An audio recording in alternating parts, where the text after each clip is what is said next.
नमस्कार बंधुरा केमन आছেন সবাই। আমি একটু তোমাদের দাদাভাইয়ের সাথে কাল একটু বেরিয়েছিলাম। বেরিয়ে হঠাৎ দেখি রাস্তায় ভীষণ ভিড়। মনে পড়লো আজ তো মহরম, তাই আমি দেখছি ভীষণ ভিড় আর মহরম আসতেই যাচ্ছে।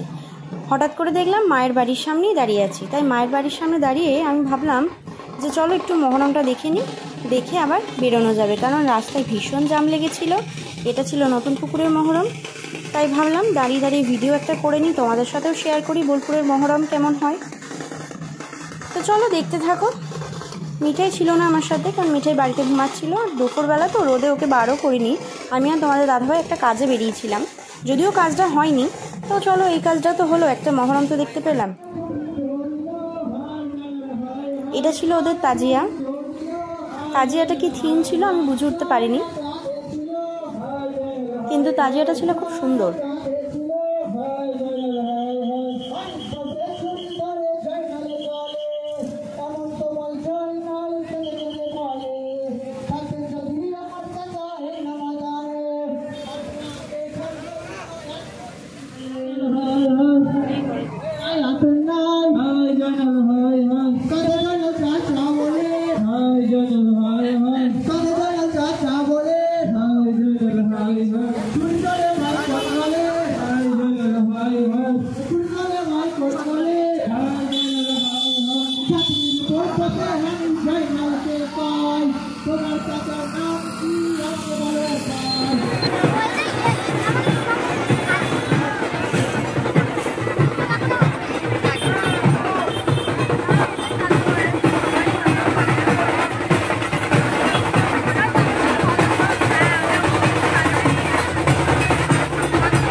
বুঝতেই পারছো এটা ছিল রাত্রেবেলা।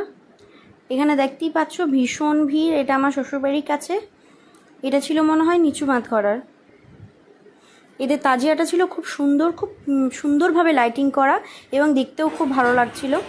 দেখো এখানে হচ্ছিল লাঠি খেলা। ভীষণ ভিড় ছিল তো, তাই দূর থেকে ভালো করে বুঝতে পারছি না। তোমরা দেখো মোটামুটি বুঝতে পারবে। খুব ভালো লাগে এদের লাঠি খেলাটা দেখতে। তো যাই হোক, এই ছিল মহরম। দেখা হচ্ছে তোমাদের আবার পরের ব্লগে। চলো টাটা বাবাই। আমার চ্যানেলটি যদি ভালো লাগে অবশ্যই সাবস্ক্রাইব করো এবং লাইক কমেন্ট শেয়ার করতে ভুলো না। বাই। আর হ্যাঁ, আমি নিয়ে আসবো তোমাদের জন্য নতুন নতুন কন্টেন্ট। তোমরা প্লিজ আমাকে একটু সাপোর্ট করো।